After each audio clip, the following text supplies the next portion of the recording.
नमस्कार, आप देख रहे हैं न्यूज 18 राजस्थान और आपके साथ मैं हूं प्रियंका राय। बुलेटिन में सबसे पहले बात करेंगे केंद्रीय मंत्री गजेंद्र सिंह शेखावत की। आज केंद्रीय मंत्री शेखावत जैसलमेर पहुंचे, जहां दिशा की बैठक में तमाम अधिकारियों की क्लास लगा दी। गजेंद्र सिंह शेखावत ने कहा, अगर कोई भी अधिकारी ये सोचता हो कि 5 साल बाद परमानेंट राज नहीं बदलेगा तो वे भूल जाए। दरअसल बीजेपी के जिला प्रमुख सहित जनप्रतिनिधियों ने गजेंद्र सिंह शेखावत से शिकायत की कि बैठक में अधिकारी नहीं आते। इसके बाद गजेंद्र सिंह शेखावत ने अधिकारियों को आड़े हाथ लिया और जमकर क्लास लगाई। और कोई भी अधिकारी अगर ये मानता हो कि अगले 5 साल के जो है परमानेंट राज बदलने वाले नहीं है, वो भूल जाए। और कोई भी अधिकारी अगर ये मानता हो कि अगले 5 साल के जो है परमानेंट राज बदलने वाले नहीं है, वो भूल जाए। और रुक लेते हैं अगली खबर का। श्री गंगानगर से खबर है, जहां पर राजस्थान का नटवर लाल पुलिस के हत्थे चढ़ गया है। पाली का सुरेश कुमार उर्फ भेरिया उर्फ भेरा राजस्थान पुलिस की गिरफ्त में आ चुका है। तो बड़ी खबर आपको बता रहे हैं, ठगी के 100 से ज्यादा मामले इस आरोपी पर दर्ज हैं। काल स्पूफिंग के जरिए श्री गंगानगर के बिल्डर से 6 लाख रुपए की ठगी की थी। सेवानिवृत्त आईएएस जाकिर हुसैन के नाम से 16 लाख रुपए की डिमांड की गई थी। जोधपुर जेल में नाइजीरियन बंदी से काल स्पूफिंग का तरीका सीखा था।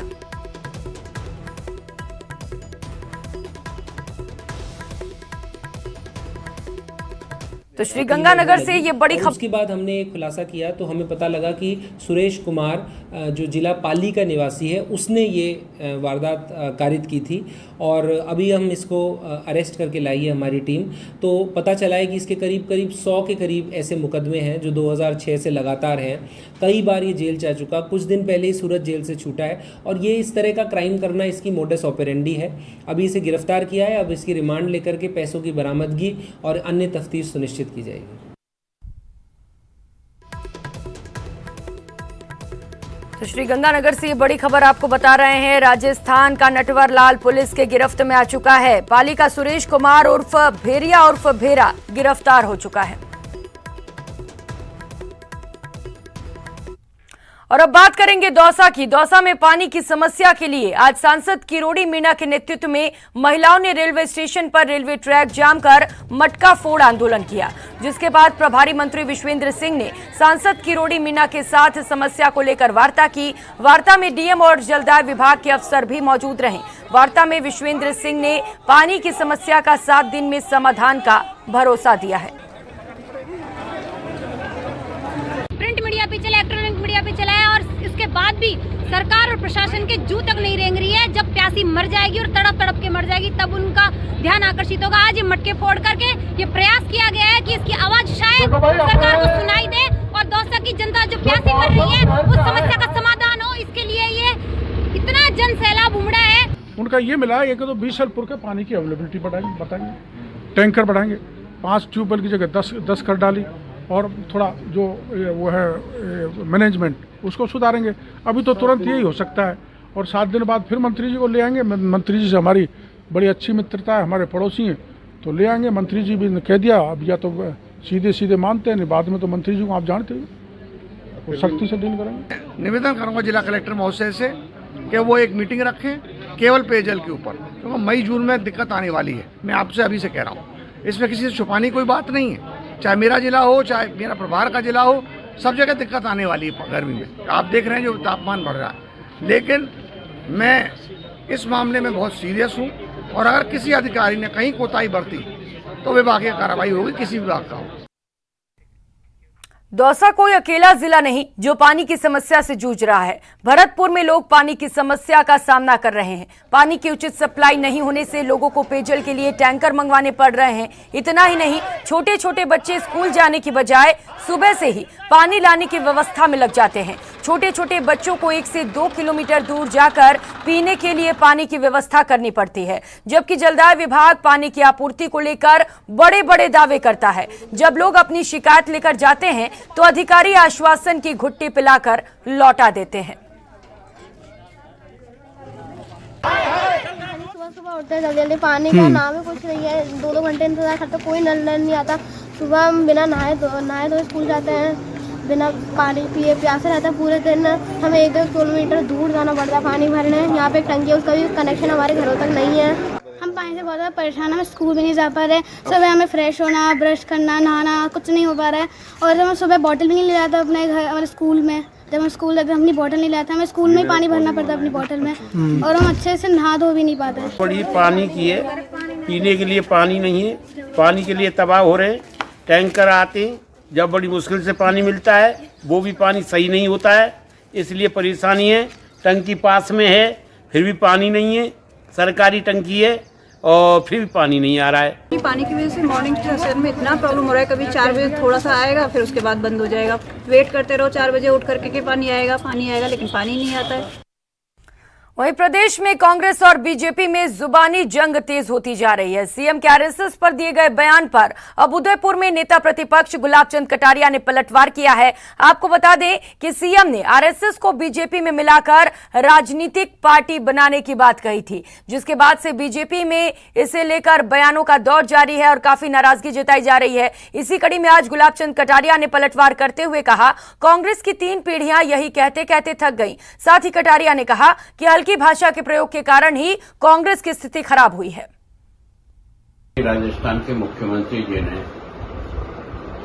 वर्षों से अपने मन की पीड़ा को शब्दों में वर्णन करने की प्रयास की। उन्होंने कहा संघ को सीधा ही राजनीति में आ जाना चाहिए। संघ आपकी और मेरी पैदाइश के पहले पैदा हुआ। उस समय न तो राज करने की कल्पना थी, न राज के बारे में सोचा था, पर देश को बनाने की दृष्टि से व्यक्ति निर्माण के काम में संग लगा। और आपकी 3 पीढ़ियां जो आप भाषा बोले यही भाषा बोलते बोलते थक गए, लेकिन संघ हमेशा आगे बढ़ता रहा। उसका कारण है कि संघ राष्ट्र के लिए काम करता है, व्यक्ति निर्माण के लिए काम करता है। पर संघ का कार्यकर्ता देश के विभिन्न कामों में भाग लेने के मनाही नहीं है। मैं भी कभी संघ का कार्यकर्ता था, हूं, और आज अगर राजनीति में काम करता हूं तो इस कारण से नहीं करता हूं कि संघ राजनीति करती है। पहले तो आप अपनी बुद्धि को थोड़ा सा पढ़ लिख करके ठीक कर लो और इस प्रकार की भाषा बोल करके अपने पार्टी का अंत मत करो। जो अच्छी भली पार्टी थी आज कोने में घुस गई है और अब तुम्हारे मन की पीड़ा के और राज की जो भभेटे आ रहे हैं ना, उसके कारण से इस प्रकार के हल्के शब्दों का प्रयोग कर रहे हो। मैं सोचता हूं आप अपनी भाषा को सुधारो। और दूसरा ये जो कह रहे हैं ना कि हमने देश को तोड़ा, बांटा, जातियों में बांटा, धर्मों में बांट करके देश को गारत में पहुंचा दिया।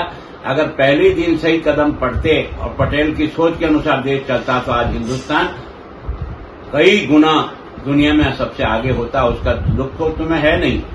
अपने काम की असफलता को और अपने आपस में जो झगड़े हो रहे हैं, तुम्हारी पार्टी जो टूट के भाग रही है और लोग इधर से भाग रहे हैं, उस पीड़ा को तुम इन शब्दों में प्रकट करते हो। शर्म आनी चाहिए आपको इस प्रकार के संघ पर आरोप लगाना। उधर आरक्षण को लेकर जसकौर मीणा और किरोड़ी लाल मीणा आमने सामने आ गए हैं। जसकौर ने कल आरक्षण को लेकर बयान दिया था कि जो लोग सक्षम हो चुके हैं वो लोग अब आरक्षण छोड़ रहे हैं। यहां तक कि उन्होंने खुद का उदाहरण देते हुए कहा कि वे स्वयं भी आरक्षण का लोभ छोड़ चुकी हैं। जिसके बाद किरोड़ी लाल मीणा ने पलटवार करते हुए कहा, अगर जसकौर सक्षम हो गई हैं तो अपनी सीट छोड़ें। उन्होंने कहा कि जसकौर ने आरक्षित सीट से चुनाव क्यों लड़ा, अब इन्हें अपनी सीट छोड़ देनी चाहिए ताकि दूसरे लोग आगे आ सके।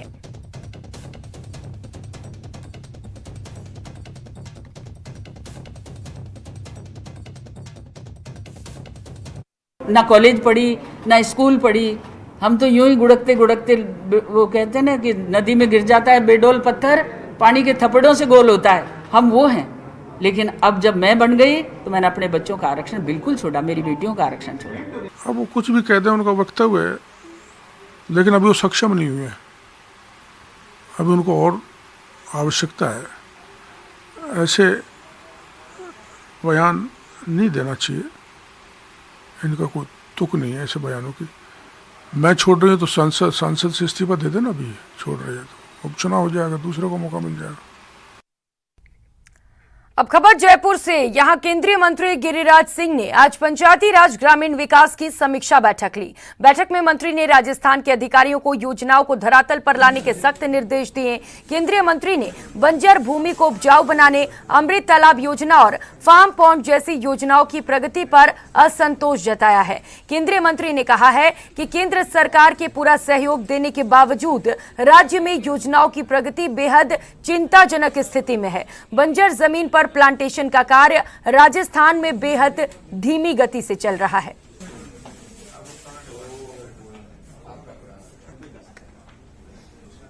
ग्रेबल लैंड को ट्रीट करते हो तो उसमें प्लांटेशन 20% होनी चाहिए। जो अभी आंकड़े प्रस्तुत किए गए वो आंकड़े बहुत निराशाजनक आंकड़े थे। तो मैंने डायरेक्शन दिया है आगे हम आपके प्रोजेक्ट तभी सैंक्शन करेंगे जब पीछे आप सारे पैरामीटर को ठीक करोगे। उधर केंद्रीय मंत्री गिरिराज सिंह ने करौली घटना को पूर्व नियोजित बताया है। उन्होंने इसकी उच्च स्तरीय जांच की मांग की। राजस्थान के 3 दिवसीय दौरे पर आए गिरिराज सिंह ने कहा कि हाल ही में घटना से जुड़े दस्तावेजों से ये बात साबित हो गई कि बाहरी ताकतें देश का माहौल खराब कर रही हैं। उन्होंने कहा किसी धर्म विशेष की आबादी बढ़ना चिंता का विषय नहीं है, कट्टरपंथ बढ़ना चिंता का विषय है।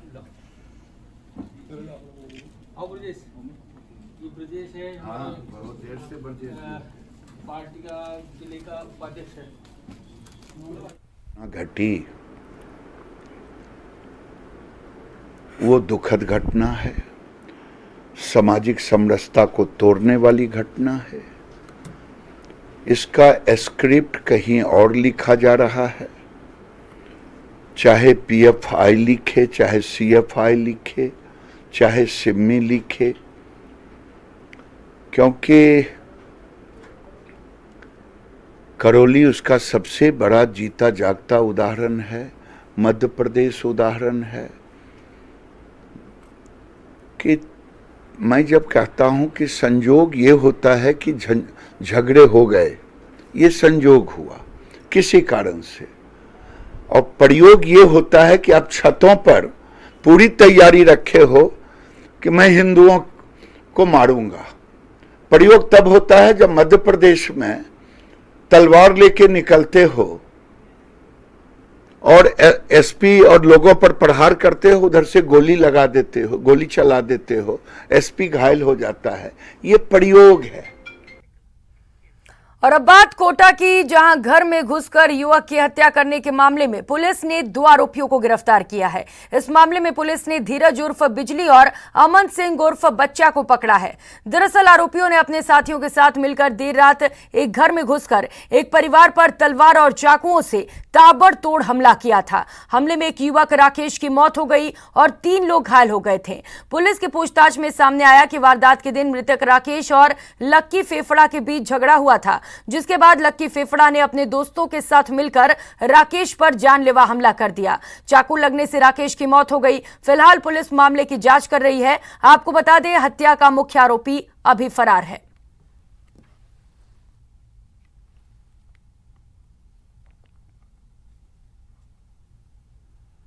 8-10 लोग आए। 8-10 लोग आते ही जैसे चाकू तलवार सरिया पाइप ये लेकर आए। लाने के बाद में है जैसे मेरा बच्चा है छोटे भाई का, और आयर उन्होंने किवाड़ तोड़ा।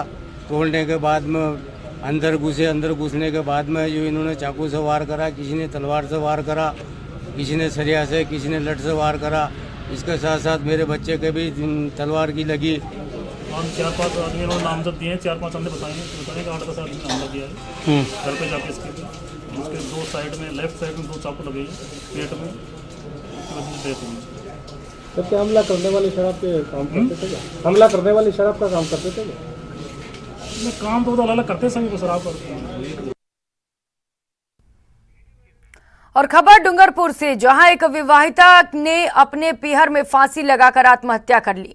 हादसा आसपुर थाना क्षेत्र के भेवड़ी गांव का है। मृतका की शादी 2 महीने पहले ही हुई थी। तबीयत खराब होने पर वो मायके आई थी। आपको बता दें, मौके पर पहुंची पुलिस ने परिजनों की मौजूदगी में मृतका के शव का पोस्टमार्टम कराकर परिजनों को सौंप दिया है। फिलहाल पुलिस मामले की जांच में जुट गई है। आत्महत्या के कारणों का अब तक पता नहीं चल पाया है।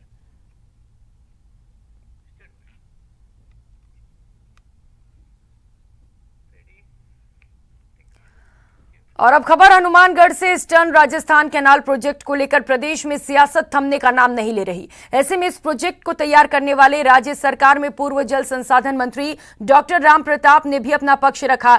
इस मामले में डॉक्टर प्रताप ने कहा, उन्होंने अपने कार्यकाल में इस नहर को बनाने का खाका इसीलिए तैयार किया था क्योंकि ये नहर राजस्थान के 13 जिलों की प्यास बुझाने में सक्षम होती। उन्होंने कहा कि राजस्थान के कई जिलों में पेयजल के हालात खराब है। ऐसे में इस नहर का बनना बहुत जरूरी है। इस परियोजना को राष्ट्रीय परियोजना घोषित किया जाना जरूरी नहीं है। राज्य सरकार को अपने स्तर पर इस नहर के निर्माण का काम शुरू करना चाहिए। दरअसल सीएम ने प्रधानमंत्री पर आरोप लगाया है कि उन्होंने इस नहर को बनाने की घोषणा की थी। सीएम के आरोप को डॉक्टर राम प्रताप ने सिरे से नकार दिया है। देखिए, ऐसा है कि राजस्थान में सिंचाई तो दूर की बात है, बहुत से ज़िलों में पीने का पानी नहीं। तो इधर पश्चिमी राजस्थान में तो आपके राजस्थान कैनाल आ गई, वो पार्ट रह गया। उस बड़े पार्ट को पीने का पानी भी देना और साथ में बचा हुआ पानी उससे सिंचाई करना। तो ईस्टर्न राजस्थान कैनाल प्रोजेक्ट है, ये बना था, उसमें 13 ज़िलों को कवर करना था। आप झालावाड़ से चलो, झालावाड़ है, उसके बाद में 12 है, फिर बूंदी है, कोटा है, उसके बाद में अजमेर है, टोंक है, फिर आपके ये सवाई माधोपुर, करौली, धौलपुर, अलवर, यूँ करके 13 ज़िले आते हैं। तो उन सब ज़िलों को कवर करते हुए जाना था इसको। और रुक करेंगे अगली खबर का। आज हनुमान जयंती है और हर साल चैत्र मास की पूर्णिमा को हनुमान जयंती धूमधाम से मनाई जाती है। इस खास मौके पर प्रदेश भर में भी श्रद्धालुओं में उत्साह नजर आया। एक ओर जहां मंदिरों में भक्तों का तांता लगा, तो वहीं मंदिरों को विशेष तरीके से सजाया गया और हनुमान जी को 56 भोग लगाए गए। बता दें कि आज ही के दिन भगवान शिव के 11वें रुद्रावतार यानी श्री हनुमान जी का जन्म हुआ था। इसी के उपलक्ष्य में हनुमान जयंती मनाई जाती है।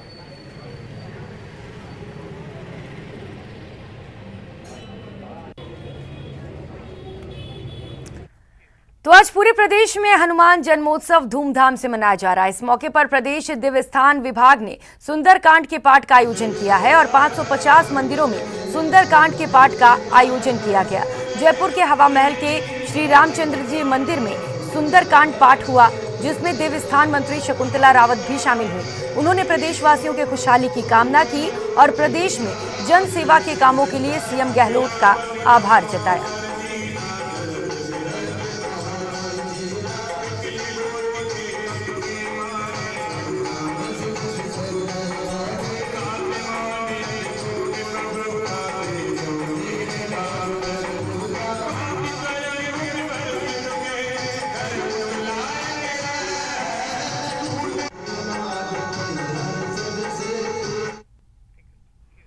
आगे बढ़ेंगे। ईआरसीपी को लेकर राजसमंद सांसद दिया कुमारी ने प्रदेश सरकार को घेरा।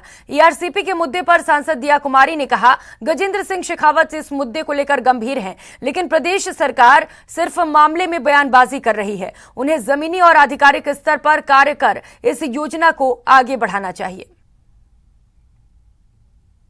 ये योजना है, इसमें मध्य प्रदेश का भी इसमें कुछ पार्ट है और इसके लिए हमारे गजेंद्र सिंह जी जो मंत्री हैं, जल शक्ति मंत्री, उन्होंने प्रयास किया था कि दोनों स्टेट्स की मीटिंग हो जाए, लेकिन उसमें राजस्थान ने अपनी तरफ से कोई सीरियसनेस नहीं दिखाई, गंभीरता नहीं दिखाई, क्योंकि मुझे नहीं लग रहा कि वो सचमुच चाहते हैं यहाँ की सरकार, कांग्रेस सरकार, कि ये पानी यहाँ तक पहुँचे और ये जो प्रोजेक्ट है ये जल्द से जल्द इम्प्लीमेंट हुए। उसमें क्या है, बहुत सारी चीज़ें हैं जो क्योंकि ये जो पानी का प्रोजेक्ट है ये इतना इजी प्रोजेक्ट नहीं है। इसमें जैसे मैंने बताया मध्य प्रदेश की भी इसमें भागीदारी है और ये सबको मिलके ही, स्टेट्स को मिलके मीटिंग्स करके ही इसका सोल्यूशन निकलेगा। लेकिन अगर राजस्थान सरकार अपनी तरफ से पहल नहीं करेगी और सीरियसनेस नहीं दिखाएगी, सिर्फ एक इस तरह से आंदोलन करना और आरोप लगाने से कुछ नहीं होने वाला। आपको एक अपनी गवर्नमेंट लेवल पे इसको बहुत सीरियसली लेना पड़ेगा। ईआरसीपी ही नहीं, सरकार गिराने की साजिश और आरएसएस पर कांग्रेस के वार पर भी दिया कुमारी ने पलटवार किया है। राजसमंद सांसद दिया कुमारी से पूरी बातचीत देखिए शाम 6 बजे सिर्फ न्यूज 18 राजस्थान पर।